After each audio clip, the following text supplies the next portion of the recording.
have in terms of artifacts that survived from this time is this small, you see the fence that is running around the temple? Yeah. These pieces of this fence were found, and they are here in the Israel Museum. And what it says in 3 languages, in Latin, Greek, and in Hebrew, is it says from here on, Jews only. Oh. So we assume that going on top of the plaza was not limited to Jews, but was also for others. But getting into the temple itself was only for Jews, and inside the temple there were several areas. The big courtyard was open for everybody. We talked about the fact that, did we? That in this courtyard both women and men come in, and we know that because there is one specific holiday where we know that they were separated, men and women.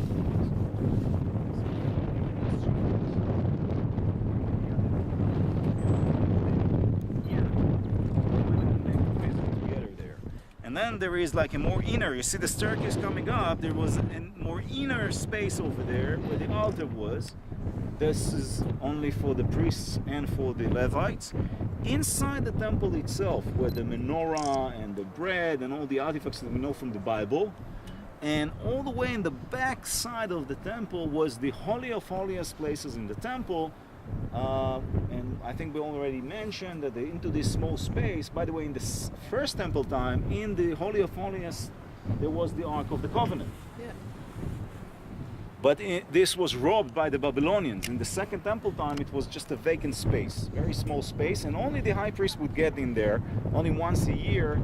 And that was like all the way in the western side of the temple, and we already mentioned that this is the reason that we're going today to the western wall, not any of the other walls. Just want to be as closest to the Holy of Holiest inside the temple. On the right side, we see the 4 towers of the Antonia, the fortress that Herod built to keep an eye on the Jews while these festivities are taking place. This is also the beginning of the Via Dolorosa. This is where the boys' school is. Remember when we were in the beginning of the Via Dolorosa? Right after lunch, we walked towards the Lions Gate, and on the way we said, "Look, this is station number 1. This is where the Antonia used to be." And from here, you can also see the gate. You see, if you walk with the Antonia right towards like the west, in the second wall of the city, not the more remote one, but the second one, there is like a gate. Right? This is the gate that Jesus walked with the cross through, and it is under the Russian Orthodox Church today. And then the other side of the gate, there's this open area there. This is the Golgotha. Again, according to most churches, right? We mentioned already that the Protestants have their own side, which is like a little bit north of Damascus Gate of today, just like north of the wall in this model over there. You can also see the pool down there, right? There's like a pool that gathers water that is coming from the northern slopes of Jerusalem. This water was used for the sheep and the goats that were brought as a sacrifice to people, as a ritual bath before going up on the temple. You have to purify yourself by dipping yourself all the way in the water. We're going to talk about all this. There was a lot of excitement finding their own theological principles. The architecture of this structure that they built to store the Dead Sea Scrolls is also following their sort of the strange shape of the roof here is following or inspired by the caps of the clay containers in which these Dead Sea Scrolls were found. And it's all in white facing this black wall, which is part of their theology. It was like they are the sons of light, and they're facing everybody else that are the sons of darkness. And they're talking about this battle of End of Days, and these two sort of areas facing each other is what inspired, or the idea inspired the architecture of the place. Let's walk down, say 2 words about the way the scrolls were found, and then we're gonna. And today, part of the excitement was that this is the oldest version of the Bible that we have. The previous most ancient version of the Bible that we had, before those were found, was a Torah that was written at the 10th century in Egypt, at the Jewish community there, and then throughout the centuries moved up to Syria. In Syria, up in the north part of Syria, there was a very prosperous, very important Jewish community in a town called Haleb. Do you know all these places, or? Yeah. No, Haleb is in the northern part of Syria, a very important city, and this is how history played tricks on us. This was like the reference. If you were an important scholar, and you wanted to see that your book is the proper one, has the proper text, you would compare it to this book that was stored in this synagogue in Haleb. Again, of the 10th century, 1,000 years old book that was stored in Haleb, and that was like the Torah that we had. There were other more ancient versions of the Bible, but they were not in Hebrew. Okay, there were Torah and Bible books that, are of the 6th century, but they're not in Hebrew. Now, this was stored in Haleb in Syria.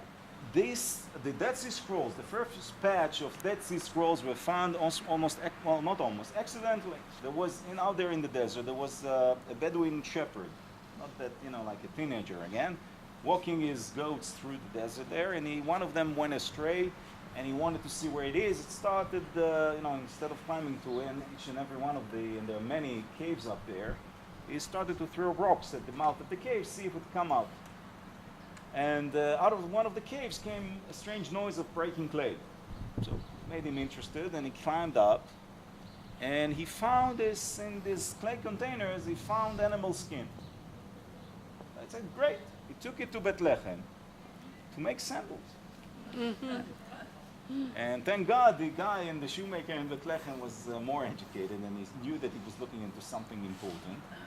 And he sort of brought it to Jerusalem. And the first batch of Dead Sea Scrolls was purchased by an Israeli scholar called Sukeni of the Hebrew University in November of 47. Now, why am I saying November 47? Because in November of 47, the UN voted on the partition plan, right? We mentioned it. Oh. The UN voted on the creation of a Jewish state and an Arabic state and all that. The Jews accepted it, the Arabs completely rejected it. And there were riots in the Arabic world around us. And Jewish communities were attacked, and synagogues were burned, one of which was the synagogue up in Haleb. Oh. So at the same time, we purchased, or we put our hand, after 2,000 years, on the current most ancient version of the Bible. We lost the previously most ancient version of the Bible. The Haleb synagogue was put to fire and destroyed. And of course, there was a big excitement to learn what are the differences. Is it the same Bible? Because there's a gap of sometimes 1,200 years. And with minor sort of differences, it's the same thing. Same thing, altogether. And just to complete the story, it appeared some months later that the Torah indeed was burned and damaged severely, but it was not all gone. The book up in Haleb. 2/3 of it or so survived, and some people visited the synagogue and grabbed that and tried to save this and save that. And eventually in Syria they were able to bring together, the Jews there bring together some 2/3 of the book. And this was smuggled into Israel in a washing machine and is now being presented here. In the upper level is the Dead Sea Scrolls, which is the contemporary sort of most ancient. And downstairs is the story of the Crown of Torah, this book from the 10th century that they have so much in common.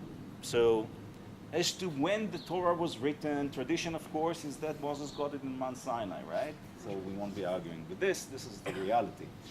But others, scholars mostly, would say that 6th century, when those came back from Babylon, wrote it down for maybe the first time. So it was like the narrative and the stories that were going, passing from one to, and maybe the first time it was put to writing was then. We now, after the Dead Sea Scrolls were found, they found another piece of the Torah. Only 3 phrases, only 3 lines of the Torah. And this was found in the Jewish burial cave in Jerusalem. And this Jewish burial cave is not of the Second Temple time. It's of the First Temple time.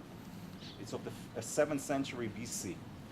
And in a Jewish, we talked about the Jewish burial procedures, right? That you pull all the bones back then together. And so if you find a treasure of this kind, it's, you find the bones of some 17, 18, 90 people at the same sort of small chamber. And they started to go through it. And they found on one of them a silver bead. They opened it up. And you heard about it? Yeah, I read it just coming over. Yeah. So they have on it, like it's the size of the palm of my hand, and only it engraved on this silver sheet, the 3 phrases of the Bible, and not just any 3 phrases of the Bible. This is a blessing, and this is why it was probably on this bead. It's a blessing, and if you today go to a synagogue, any synagogue, part of the ritual there is where the Kohanim, Kohen is a priest in Hebrew. These are people that, many, many years ago, they had to hold that position of working the temple as, this is tradition.